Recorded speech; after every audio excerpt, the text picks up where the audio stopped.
नमस्कार, मैं चंद्र उपाध्याय आप सभी बच्चों का बहुत बहुत स्वागत एवं अभिनंदन करता हूं आपके अपने यूट्यूब चैनल साइकोलॉजी वाले गुरुजी में। तो आज की क्लास में हम एमए सेकेंड ईयर चतुर्थ सेमेस्टर मनोविज्ञान, ठीक है, पेपर 2 और पेपर 2 का नाम देखिए यहाँ पे है mental disorder with associated criteria second.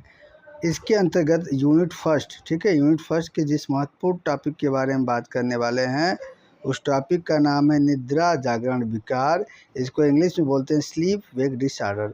तो इसके संबंध में हम बताने वाले हैं आज की क्लास में पूरा डिटेल में। पहले हम आपको बताएंगे कि निद्रा जागरण विकार किसे कहते हैं और निद्रा जागरण विकार में कई विकार आते हैं, उनमें से पहला विकार जो है आज की क्लास में उसका पूरा डिटेल हम बताने वाले हैं। तो वीडियो में आप लास्ट तक बने रहिएगा और चैनल पर नए हैं तो चैनल को सब्सक्राइब कर दीजिएगा। तो चलिए आज का सेशन शुरू करते हैं। देखिए, सबसे पहले हम समझेंगे कि निद्रा जागरण विकार किसे कहते हैं। देखिए, स्लीप वेक डिसऑर्डर जिसे हिंदी में क्या कहा जाता है, निद्रा जागरण विकार कहा जाता है। ये क्या होता है बेटा, ये नींद यानी कि सोने से संबंधित विकारों का एक समूह है। समूह इसलिए कहा गया है क्योंकि इसमें नींद से या सोने से संबंधित कई प्रकार की विकृतियां हैं जिनको मैं एक एक करके अपने क्लास में पढ़ाऊँगा। आज उनमें से मैंने एक विकृति लिया जिसके बारे में पूरा डिटेल मैं आपको बताने वाला हूँ। और ये विकारों का एक समूह है जो व्यक्ति के क्या करता है, सोने और जागने के पैटर्न में असमानताएं पैदा करता है। ठीक है, यानी व्यक्ति समय से सो नहीं पाता है, ठीक है, समय से जाग नहीं पाता है, उसका जो एक सामान्य पैटर्न होता है उसमें डिस्टरबेंस हो जाता है। इसी को हम क्या कहते हैं बेटा, इसी को हम स्लीप वेक डिसऑर्डर या निद्रा जागरण विकार कहते हैं। ये क्या करता है, यह विकार नींद की गुणवत्ता, ठीक, गुणवत्ता मतलब क्या होता है कि गहरी नींद में सोना, ठीक है, और कम से कम 5 से 6 घंटा सोना, वो जो है गुणवत्ता। फिर मात्रा, ठीक है, और समय, कितने समय तक, इन तीनों चीज़ों को क्या करता है, प्रभावित करता है। जिससे क्या होता है, व्यक्ति की दैनिक जीवन की जो गतिविधियां हैं और संपूर्ण स्वास्थ्य है, इस पर क्या पड़ता है, नकारात्मक प्रभाव पड़ता है। तो ये स्लीप वेक डिसऑर्डर हो गया। और स्लीप वेक डिसऑर्डर में जो पहला हमने विकार लिया है वो विकार आपके सामने आ गया है। इस विकार का नाम है अनिद्रा विकार, ठीक है, इसको इंग्लिश में कहते हैं इंसोम्निया डिसऑर्डर। तो इसी के बारे में हम पूरा डिटेल में आपको बताने वाले हैं। हम आपको बताएंगे कि क्लिनिकल पिक्चर इसका क्या होता है, इसका डिफरेंशियल डायग्नोसिस क्या होता है, इसका एपिडेमियोलॉजी क्या होता है और इसका एटियोलॉजी क्या होता है। तो सबसे पहले हम बात करेंगे अनिद्रा विकार का नैदानिक चित्र। इंग्लिश में बोले तो इसको क्लिनिकल पिक्चर बोलते हैं। तो चलिए सबसे पहले हम समझेंगे कि अनिद्रा विकार होता क्या है। तो देखिए, अनिद्रा जिसको इंग्लिश में इंसोम्निया बोलते हैं, एक सामान्य निद्रा विकार है जिसमें क्या होता है, व्यक्ति को सोने में कठिनाई होती है। सोते हुए बार बार व्यक्ति क्या है, जाग जाता है और या बहुत जल्दी जाग जाता है या फिर सो नहीं पाता। देखिए, एकदम सिंपल समझिए कि इंसोम्निया क्या है। सबसे पहले आप समझें कि इंसोम्निया एक सामान्य निद्रा विकार है जिसमें क्या होता है, व्यक्ति को सोने में दिक्कत होती है। वो क्या होता है, और क्या होता है, व्यक्ति सोते हुए बार बार उसको जागना पड़ता है या बहुत जल्दी जाग जाता है या फिर वो सो ही नहीं पाता है। इसी को हम क्या बोलते हैं, इंसोम्निया। अब प्रश्न ये आता है कि अगर किसी व्यक्ति में इंसोम्निया है तो हम कैसे पता करेंगे कि इसको जो है अनिद्रा का ये पेशेंट है। तो इसके लिए यहाँ पे कुछ मुख्य लक्षण दिए गए हैं जिसके बारे में हम बात कर लेते हैं। देखिए, मेजर सिम्टम्स इसके क्या होते हैं। सबसे पहला जो इसका सिम्टम होता है वो होता है सोने में कठिनाई, यानी कि बिस्तर पर लेटने के बाद भी नींद नहीं आता, सोने में दिक्कत होता है। और दूसरा क्या लक्षण है, बार बार जागना, यानी कि रात में बार बार नींद खुलना और वापस सोने में मुश्किल होना। तीसरा क्या है, जल्दी जागना, सुबह जल्दी जल्दी उठ जाना और वापस सोने में असमर्थ होना, ठीक है। और आगे बढ़ते हैं, चौथा लक्षण आपके सामने ये रहा कि थकान और ऊर्जा की कमी, यानी दिन भर ऐसे व्यक्ति को थकान रहेगा और अपने शरीर में एनर्जी की कमी महसूस होगी। और पांचवा इसका लक्षण है ध्यान केंद्रित करने में कठिनाई, यानी कि काम या पढ़ाई में ऐसे व्यक्तियों के ध्यान नहीं लगेगा जो व्यक्ति क्या है, अनिद्रा का पेशेंट होगा। और ऐसे व्यक्तियों का मूड स्विंग्स भी बहुत होता है, ठीक है, यानी कि मनोदशा में उतार चढ़ाव बहुत होता है, चिड़चिड़ापन होता है, तनाव होता है और वो डिप्रेशन भी महसूस करता है। तो ये कुछ प्रमुख लक्षण थे जिनके आधार पे आप कह सकते हैं कि व्यक्ति किसी भी व्यक्ति में ये लक्षण अगर मिलते हैं तो आप कह सकते हैं कि वो अनिद्रा यानी कि इंसोम्निया का शिकायत है। अब अपने हम नेक्स्ट हेडिंग की तरफ मूव करते हैं। जो हेडिंग हमारा है अनिद्रा विकार का विभेदक निदान यानी कि differential diagnosis of insomnia disorder.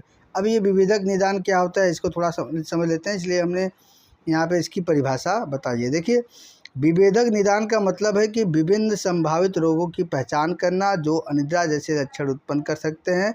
यह प्रक्रिया महत्वपूर्ण है ताकि सही कारण का पता चल सके और उचित उपचार किया जा सके। अगर सिंपल अर्थ में आपको बताऊं तो विभेदक निदान का मतलब ये होता है कि कई ऐसी विकृतियां हैं जो अनिद्रा से मिलती जुलती है, लेकिन एक मनोवैज्ञानिक या मनोचिकित्सक का ये दायित्व बनता है कि उससे विभेद करके अलग करके क्या है पेशेंट का निदान करे। ठीक है, चलिए आगे बढ़ते हैं। अब मुख्य विभेदक निदान कौन कौन से हो सकते हैं या कौन कौन से ऐसे रोग हैं जो अनिद्रा से मिलते जुलते हैं। तो सबसे पहले है दूसरे प्रकार के जो नींद विकार होते हैं, जैसे कौन, स्लीप एपनिया। स्लीप एपनिया में क्या होता है, इसमें व्यक्ति को नींद के दौरान सांस लेने में रुकावट होती है जिससे नींद बार बार टूटती है, इसको हम स्लीप एपनिया कहते हैं। अगर देखा जाए तो इसके भी लक्षण क्या है, आपको अनिद्रा की तरह भी मिलता है, लेकिन इसमें थोड़ा अंतर होता है। इसमें सांस लेने में दिक्कत होता है, इसलिए व्यक्ति क्या है बार बार उसका नींद खुलता है। दूसरा इसमें हमने लिया रेस्टलेस लेग सिंड्रोम।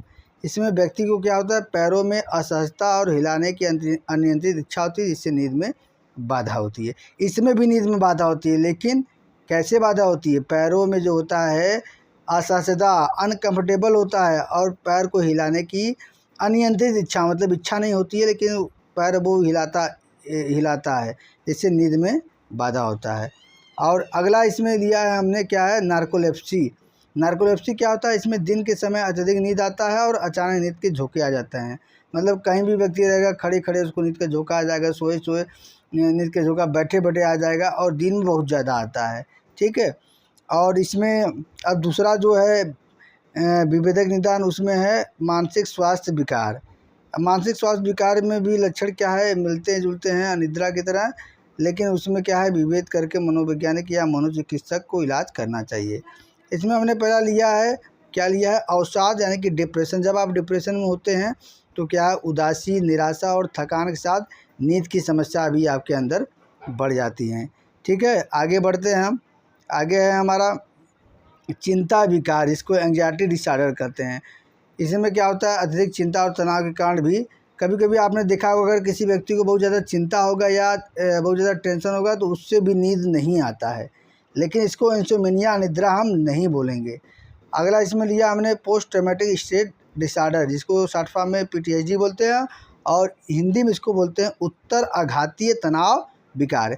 इसमें क्या होता है, भयावह घटनाओं की यादें और बुरे सपने जो नींद में बाधा डालते। कभी कभी क्या कुछ ऐसी घटनाएं आपके साथ भयानक हुई रहती है जिससे क्या है उसकी याद आती है जिससे आपको नींद नहीं आती है, डर लगती है या बुरे सपने आते हैं तो उससे भी नींद में आपका व्यवधान बढ़ता है। तीसरा हमने यहाँ पे लिया है शारीरिक स्वास्थ्य समस्याएं। ठीक है, शारीरिक स्वास्थ्य समस्याएं से भी अनिद्रा जैसे लक्षण उत्पन्न हो सकते हैं, लेकिन उससे क्या है विभेदक यानी कि विभेद करके निदान करना है। जैसे दर्द संबंधी विकार यानी कि क्रॉनिक पेन होता है, तो शारीरिक दर्द के कारण भी सोने में कठिनाई। अगर आपके शरीर में दर्द होगा तो क्या आप सो पाएंगे, नहीं सो पाएंगे। और किसके वजह से नहीं सो पाएंगे, गैस्ट्रोफेजियल रिफ्लक्स डिजीज़ जिसको GRD बोलते हैं। इसमें क्या होता है, पेट में एसिड का रिफ्लक्स जो रात में जागने के कारण बनता है। ठीक है, मतलब अगर पेट में आपके एसिड की मात्रा बढ़ जाती है, गैस बढ़ जाता है, गैस बनता है, तो जिससे भी आप नहीं सो पाएंगे, आपको डकार आएगा। ठीक है, तमाम समस्याएं होंगी। अगला इसमें हमने लिया है थायराइड विकार, इसको थायराइड डिसऑर्डर कहते हैं। इससे क्या होता है, हाइपरथायराइडिज्म या हाइपरथायराइडिज्म जो नींद को प्रभावित करता है। ठीक है, जो व्यक्ति थायराइड का पेशेंट है, थायराइड उसका बढ़ गया है, वो थायराइड से भी उसका नींद प्रभावित होता है। और क्या होता है, और किससे क्या है विभेद करके इलाज करना चाहिए, निदान करना चाहिए, औषधि और नशीले पदार्थ। तो इसमें पहला है कैफ़ीन। अत्यधिक कैफ़ीन का सेवन नींद में बाधा डाल सकता है। कैफ़ीन क्या है, काफ़ी में ज़्यादा मात्रा में अगर आप जो है काफ़ी का इस्तेमाल करते हैं तो ये भी क्या है नींद को और नींद की जो हार्मोन्स रिलीज होती है उसको बंद करता है। दूसरा है शराब, शुरुआत में नींद लाने में मदद करती है लेकिन बाद में क्या है नींद में रुकावट डालती है। शुरुआत में आप शराब पिएंगे तो बहुत तगड़ा नींद आएगा, लेकिन बाद में क्या है ये बहुत ज़्यादा आपके शारीरिक और मानसिक रूप में आपको डिस्टर्ब कर देगा। कुछ दवाएं भी ऐसी हैं जैसे एंटी डिप्रेसेंट, स्टेरॉइड्स और ब्लड प्रेशर की दवाएं क्या है नींद को प्रभावित कर सकती हैं। ठीक है, पांचवा जो हमने यहाँ पे लिया है जीवन शैली और पर्यावरणीय कारक। अब जीवन शैली और पर्यावरणीय कारक भी जो है व्यक्ति को प्रभावित करता है, किससे सोने, जो वो सोता है वो सो नहीं पाता। इसमें जैसे पहला अनियमित सोने का समय, अगर किसी व्यक्ति का सोने का समय उठने का समय फिक्स नहीं है तो क्या है तब भी वो क्या अनिद्रा का शिकायत, तब भी उसको नींद नहीं आएगी। शोर और उजाला, अगर आप जिस रूम में सोते हैं उस रूम में क्या है शोरगुल बहुत हो रहा है या अत्यधिक रोशनी हो रही है तो नींद में बाधा वो बन सकती है। इसलिए डॉक्टर सलाह देते हैं कि अपने जो है रूम, जिस रूम में आप सोएं रात को उसमें शोरगुल न हो और रोशनी क्या है कम हो। कार्यक्रम क्या शिफ्ट वर्क या यात्राकांड समय क्षेत्र में बदलाव। देखिए कई व्यक्ति ऐसे होते हैं जिनका काम ऐसा होता है कि वो क्या होता है कि करे एक जगह से दूसरे जगह को जाना पड़ता है, तो एक पर्यावरण से दूसरे पर्यावरण में जाने पे भी नींद में क्या है दिक्कत होता है। और कभी कभी शिफ्ट वर्क भी होता है। शिफ्ट वर्क क्या होता है कि 10 दिन दिन का काम 10 दिन रात का काम, तो इससे भी क्या डिस्टर्बेंस हो जाता है। अगर निष्कर्ष के रूप में हम बोले तो हम कह सकते हैं कि अनिद्रा विकार के विविधक निदान का उद्देश्य संभावित कारणों की पहचान करना और सटीक निदान करना है। ठीक है, मतलब कई ऐसे मिले जुले रोग हैं जो मिलते हैं किससे, अनिद्रा से मिलते हैं, लेकिन यह एक मनोवैज्ञानिक मनोचिकित्सक क्या करता है संभावित कारणों की पहचान करता है और एक सटीक निदान करता है। इसलिए ये विविधक निदान का होना जरूरी है। सही निदान से उचित और प्रभावी उपचार की योजना बनाने में संभव होता है, जिससे व्यक्ति की नींद की गुणवत्ता और संपूर्ण स्वास्थ्य में सुधार हो सके। नियमित चिकित्सीय परामर्श और स्वस्थ नींद की आदतें अपनाना महत्वपूर्ण है। आगे नेक्स्ट हेडिंग की तरफ हम मूव करते हैं। अपने नेक्स्ट हेडिंग हमारा कौन सा है, देखिए अनिद्रा विकार का महामारी विज्ञान। क्या है अनिद्रा विकार का महामारी विज्ञान, इंग्लिश में बोले तो इसको कहते हैं एपिडेमियोलॉजी ऑफ इंसोम्निया डिसऑर्डर। अब ये होता क्या है तो इसके लिए इसका परिभाषा देख लेते हैं। देखिए महामारी विज्ञान का मतलब है किसी रोग का प्रसार, वितरण और नियंत्रण का अध्ययन करना, इसको महामारी विज्ञान या एपिडेमियोलॉजी बोलते हैं। अनिद्रा विकार के महामारी विज्ञान में इस विकार की व्यापकता, जोखिम कारक और संभावित जनसंख्या की जानकारी शामिल होती है। चलिए एक एक करके हम सभी सब हेडिंग को देख लेते हैं। सबसे पहले हम इसकी व्यापकता देखेंगे कि इसका जो है रेंज कहाँ तक है। तो यदि विश्व स्तर पर बात करें तो अनिद्रा विकार एक सामान्य नींद विकार है जो विश्व भर में लाखों लोगों को प्रभावित करता है। लगभग 10 से 30% वयस्क जनसंख्या को किसी न किसी रूप में अनिद्रा का अनुभव होता है। और क्या होता है, लगभग 6 से 10% वयस्कों को क्रोनिक अनिद्रा होती है जो लंबे समय तक बनी रहती है, जो खतरनाक होती है। अगर भारत की बात करें तो भारत में भी अनिद्रा एक महत्वपूर्ण स्वास्थ्य समस्या है और भारतीय जनसंख्या का लगभग 20% किसी न किसी समय अनिद्रा का अनुभव करता है। और आगे बढ़ेंगे, और कौन अनुभव करता है, देखिए जो कामकाज वयस्क होते हैं और शहरी क्षेत्रों में इसका प्रसार उनमें ज़्यादा देखा गया है। अब दूसरी हेडिंग इसमें क्या है, जनसांख्यिकी यानी जिसको डेमोग्राफी बोलते हैं। तो अगर हम आयु की बात करें कि ये अनिद्रा किन आयु स्तर पर होती है, तो देखिए अनिद्रा का जोखिम उम्र के साथ बढ़ता है। जैसे व्यक्ति की उम्र बढ़ती जाती है वैसे वैसे उसे अनिद्रा का भी खतरा होता है। और बुजुर्गों में अनिद्रा की समस्या सबसे अधिक सामान्य है। अगर हम बात करें कि जेंडर के आधार पर कि किस में ज़्यादा ये होता है, तो महिलाओं में अनिद्रा का प्रसार पुरुषों की तुलना में अधिक है। हार्मोनल बदलाव, गर्भावस्था और राजनीतिक कारण महिलाओं में अनिद्रा का जोखिम बढ़ सकता है। ठीक है, अगर हम पेशे प्रोफेशन की बात करें कि किस प्रोफेशन में व्यक्ति को ये दिक्कत होती है, तो जो नाइट शिफ्ट में काम करने वाले होते हैं और जो जिनका अनियमित कार्य होता है, ऐसे लोगों में अनिद्रा का प्रसार अधिक देखा गया है। अब जोखिम कारक कौन कौन से हैं, मतलब कब क्या अनिद्रा बहुत ज़्यादा रिस्की हो जाता है, तो इसको देख लेते हैं। मानसिक स्वास्थ्य विकार इसमें पहला है सब हेडिंग। इसमें क्या है, ये तब और भी ज़्यादा जोखिम हो जाता है जब आपके अंदर तनाव, चिंता और अवसाद ये अनिद्रा के प्रमुख कारण हैं। अगर ये आपके अंदर रहेगा तो ये और भी ज़्यादा जोखिम हो जाएगा। और अगर शारीरिक स्वास्थ्य समस्याएं आपके अंदर जैसे दर्द, सांस लेने में कठिनाई और अन्य स्वास्थ्य समस्याएं, ये भी नींद में बाधा डाल सकती हैं और भी ज़्यादा ये क्या है जोखिम बढ़ाती हैं। और आपका लाइफ स्टाइल कैसा है ये भी बहुत हद तक प्रभावित करता है आपके जो है अंदर अनिद्रा को बढ़ाने में। जैसे अस्वस्थ जीवन शैली, कोई समय निर्धारित नहीं, कब सो रहे हैं, कब उठ रहे हैं, कब जाग रहे हैं, कब खा रहे हैं, कब पी रहे हैं, जैसे मन तैसे। अत्यधिक कैफीन का सेवन, असामान्य सोने का समय, शारीरिक गतिविधि व्यक्ति कम कर रहा है और जो है मानसिक गतिविधि मतलब मोबाइल में ज़्यादा बिजी है। ये भी क्या है, मोबाइल भी बहुत ज़्यादा वो क्या करता है, बढ़ाता है अनिद्रा को। देखिए पर्यावरणीय कारक में देख लेते हैं, शोरगुल ज़्यादा होगा तो ये लाजिमी सी बात है कि अनिद्रा बढ़ेगा। अत्यधिक रोशनी भी रहेगा रूम में और असुविधाजनक सोने का वातावरण, यदि जहाँ आप सोते हैं तो जो बिस्तर उस्तर होता है, बेड होता है, अगर वो अच्छा नहीं होगा तो भी दिक्कत होता है। 5वां है इसमें अन्य कारक। देखिए कुछ दवाएं और नशीली पदार्थ भी अनिद्रा का कारण बन सकते हैं। इसका प्रभाव क्या होता है, तो देखिए इसका प्रभाव अगर व्यक्तिगत स्तर पर बात करें तो अनिद्रा से थकान, ध्यान केंद्रित करने में कठिनाई, मूड स्विंग और दिन भर नींद न आने जैसी समस्याएं होती है। और समुदाय और समाज स्तर पर बात करें तो अनिद्रा के कारण कार्य क्षमता में कमी, दुर्घटनाओं का बढ़ना और स्वास्थ्य सेवाओं का भार बढ़ता है। अगर निष्कर्ष तौर पे बात करें तो हम कह सकते हैं कि अनिद्रा विकार क्या है, एक व्यापक और गंभीर समस्या है जो कई लोगों के जीवन को प्रभावित करती है। इसके महामारी विज्ञान को समझना आवश्यक है ताकि इसके प्रसार को कम किया जा सके और प्रभावी नीतियाँ और उपचार विधियाँ विकसित की जा सके। जन जागरूकता, स्वस्थ जीवन शैली अपनाना और मानसिक स्वास्थ्य को प्राथमिकता देना अनिद्रा के प्रबंधन में सहायक हो सकता है। अब हम आगे बढ़ते हैं नेक्स्ट हेडिंग की तरफ, जो इस टॉपिक का लास्ट हेडिंग है अनिद्रा विज्ञान का कारण विज्ञान, यानी कि इटियोलॉजी ऑफ इंसोम्निया डिसऑर्डर। कि क्या क्या ऐसे कारण हैं जिससे क्या है व्यक्ति के अंदर अनिद्रा की शिकायत होती है। तो सबसे पहले हम समझते हैं कि ये क्या है, इटियोलॉजी जो है ये क्या है, इंसोम्निया इसे कहते हैं क्या है। तो देखिए अनिद्रा एक नींद विकार है, सही बात है। इसमें व्यक्ति को सोने में कठिनाई होती है, ये भी सही बात है। इसमें बार बार जागना पड़ता है, बहुत जल्दी व्यक्ति जाग जाता है और फिर से सो नहीं पाता। तो इसके कई कारण हो सकते हैं जो शारीरिक, मानसिक और पर्यावरणीय कारकों से जुड़े हैं। आइए एक एक करके हम अपने क्लास में इसको समझते हैं। सबसे पहले मुख्य कारण में जो हम समझते हैं क्या है, मनोवैज्ञानिक कारण, साइकोलॉजिकल काजेज। तो इसमें सबसे पहला कारण है तनाव, जिसको स्ट्रेस बोलते हैं। जीवन में होने वाली घटनाएं जैसे नौकरी की चिंता, पारिवारिक समस्याएं या वित्तीय चिंताएं व्यक्ति के अंदर हैं तो ये भी क्या है अनिद्रा की शिकायत व्यक्ति में बढ़ा सकती है।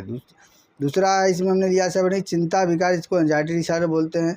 अत्यधिक चिंता और भय जो सोने में बाधा डालते हैं। और क्या है मनोवैज्ञानिक कारण में, इसमें है अवसाद, जिसको हम डिप्रेशन बोलते हैं। उदासी, निराशा और नकारात्मक विचार, ये भी नींद को प्रभावित करते हैं। और क्या है इसमें सब पोस्ट ट्रॉमेटिक स्ट्रेस डिसऑर्डर, इसको शॉर्ट फॉर्म में PTSD बोलते हैं। ये क्या होता है, भयावह घटनाओं की यादें और बुरे सपने भी क्या है व्यक्ति को निद्रा का रोगी बना देते हैं। अब दूसरे जो महत्वपूर्ण कारण है वो शरीर से संबंधित, इसलिए इसको हम शारीरिक कारण यानी कि फिजिकल काजेज बोलेंगे। इसमें क्या होता है, अगर आपके शरीर में किसी प्रकार की दर्द है जो सोने में कठिनाई उत्पन्न करे तो ये भी क्या है निद्रा बढ़ाती है। श्वसन संबंधी समस्याएं यानी कि रिस्पायरेटरी इशूज़ क्या है, जैसे स्लीप एपनिया या अस्थमा जैसी स्थितियां हैं तो भी ये क्या करती हैं आपके अंदर निद्रा उत्पन्न करती हैं। अगर गैस्ट्रोटाइनल समस्याएं हैं जैसे गैस्ट्रोफिजियल रिफ्लेक्स डिजीज, इतना समझिए कि यदि आपके शरीर में ज़्यादा एसिड हो गया, गैस बनता है तो ये भी क्या है अनिद्रा का कारण हो सकता है। और क्या हो सकता है हार्मोनल बदलाव, हार्मोनल चेंजेस, जैसे महिलाओं में गर्भावस्था, रजोनिवृत्ति या मासिक धर्म चक्र के दौरान हार्मोन में चेंजेस होते हैं तो वो भी दिक्कत कर सकती हैं। अगला जो मुख्य कारण हमने यहाँ पे दिया है वो है जीवन शैली और आदतें, लाइफ स्टाइल एंड हैबिट। ये क्या है अनियमित सोने का समय, यानी कोई समय न बिस्तर पर जाने का है न बिस्तर से फिर उठने का है। और क्या है कैफीन और निकोटीन का सेवन, शाम को या रात में कैफीन या निकोटीन का सेवन करेंगे तो निद्रा का पेशेंट बनेंगे। अल्कोहल का भी अगर आप सेवन करते हैं, देखिए शुरू में नींद मिलाने में ये मदद करता है लेकिन बाद में क्या है नींद को बाधित कर देता है। तो जो लोग अल्कोहल पीते हैं ज़्यादा तो वो भी पीना बंद कर दें, नहीं तो वो अनिद्रा की शिकायत हो जाएंगे। और अच्छे से सोएंगे नहीं तो शारीरिक मानसिक सब आपका क्या है बेकार हो जाएगा। और ये जो नेक्स्ट सब हेडिंग है ये बहुत बड़ा प्रॉब्लम है आज के यूथ में या किसी में भी आप करिए। सोने से पहले हर व्यक्ति मोबाइल, कंप्यूटर या टीवी का बहुत ज़्यादा उपयोग कर रहा है। यदि आप सोने से पहले मोबाइल, टीवी या लैपटॉप किसी चीज़ का ज़्यादा उपयोग करें तो इससे क्या होता है कि जो आपके दिमाग में जो सोने का हार्मोन रिलीज होता है वो ये इसको बंद कर देता है। इसलिए सोने से 1 घंटे पहले तक आप जो है मोबाइल का उपयोग मत करिए। अगला महत्वपूर्ण कारण हमने यहाँ पे लिया है पर्यावरणिक कारण, जिसको एनवायरमेंटल फैक्टर बोलते हैं। इसमें शोर यानी कि सोने के वातावरण शोरगुल वाला होना। यदि आप जहाँ सो रहे हैं वहाँ पे शोरगुल ज़्यादा है तब भी आप क्या है आपको नींद नहीं आएगी। और अत्यधिक अगर रोशनी है यानी कि सोने का स्थान बहुत अधिक उज्ज्वल होना यानी कि बहुत ज़्यादा प्रकाशवान होना, ये भी अनिद्रा को बढ़ावा दे सकता है। असुविधाजनक सोने का स्थान है कि आरामदायक बिस्तर या तकिए का न होना, ये भी क्या है अनिद्रा को बढ़ा सकता है। पाँचवा इसमें जो हमने कारण लिया है वो दवाओं का प्रभाव यानी कि इफेक्ट ऑफ मेडिसिन। ये क्या है, कुछ दवाएं जैसे एंटीपसिडिन और क्या है स्टेरॉइड्स और ब्लड प्रेशर की दवाएं नींद को प्रभावित कर सकती है। औषधियों का गलत उपयोग करेंगे, जैसे नशीले पदार्थ को का सेवन करेंगे तो क्या है आपको बढ़ावा दे सकता है अनिद्रा में। अगर निष्कर्ष के तौर पे हम बात करें तो निष्कर्ष इसका है अनिद्रा विकार के कई संभावित कारण हो सकते हैं जो शारीरिक, मानसिक और पर्यावरणिक कारकों से जुड़े होते हैं। सही कारण की पहचान कर उचित उपचार और जीवन शैली में बदलाव करके अनिद्रा को प्रभावी ढंग से प्रबंधित किया जा सकता है। नियमित चिकित्सीय परामर्श और स्वस्थ नींद की आदतें अपनाना महत्वपूर्ण है। तो आज की क्लास में हमने आपको डिटेल में बताया कि निद्रा जागरण विकार में जो पहला प्रकार है इंसोम्निया यानी कि अनिद्रा विकार, इसके बारे में कंप्लीट हमने आपको बताया। जिन बच्चों ने लास्ट तक वीडियो को देखा उन बच्चों का सब बहुत बहुत धन्यवाद। और इसी तरह की महत्वपूर्ण वीडियो प्राप्त करने के लिए साइकोलॉजी से संबंधित अगर आप चैनल को अभी तक आपने सब्सक्राइब नहीं किया है तो प्लीज़ सब्सक्राइब कर दीजिए, वीडियो को लाइक कीजिएगा और शेयर कीजिए अपने उन मित्रों के साथ जो क्या है साइकोलॉजी में इंटरेस्टेड है, साइकोलॉजी इनका सब्जेक्ट है। और यदि आपको क्या है नोट्स चाहिए तो आप मेरे चैनल में विजिट करिए, टेलीग्राम चैनल का लिंक दिया गया है, वहाँ पे ज्वाइन कर दीजिए। मैं क्या है वहाँ पे सभी नोट्स जो है बारी बारी अपलोड करूँगा। और इस तरह का मैंने मैटर आपके लिए विशेष कर इसलिए तैयार किया है क्योंकि आप इससे दो फ़ायदा होगा। पहली बात कि आपको साफ दिखेगा, दूसरी बात क्या है आप नोट्स भी अच्छे से बना सकते हैं। तो जाइए आप जो है चैनल पे विजिट कीजिए और इसमें तमाम वीडियो हमने डाला हुआ है, यूजी का भी पीजी का भी, आप सर्च करके देख सकते हैं। सबसे महत्वपूर्ण काम जो आप मत भूलिएगा, आप क्या है चैनल को ज़रूर सब्सक्राइब कर लीजिए, क्योंकि क्या है 72% बच्चे ऐसे हैं जो चैनल को सब्सक्राइब नहीं किए। मात्र 24% बच्चे जो है हमारे चैनल को सब्सक्राइब किए जो हमारे वीडियो देख रहे हैं। बताइए एक टीचर का ये हाल है। बाकी जो वीडियो रहता है तो उस वीडियो को सब तुरंत जो है लाइक कर देते हैं, शेयर कर देते हैं। टीचर को आप बढ़ाएंगे तो देश का भविष्य उज्जवल होगा। आपका एक छोटा सा प्रयास, 1 मिनट का काम, कोई 1 सेकंड भी नहीं लगेगा, आप सब्सक्राइब करेंगे तो फ्री ऑफ कास्ट है, लेकिन एक टीचर को कितना मोटिवेशन मिलेगा आप ये समझ नहीं सकते हैं।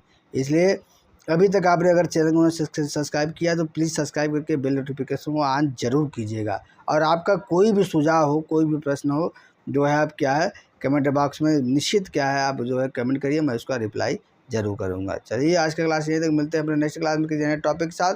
तब तक के लिए आप सभी को बच्चों का बहुत बहुत धन्यवाद। जय हिंद, जय भारत।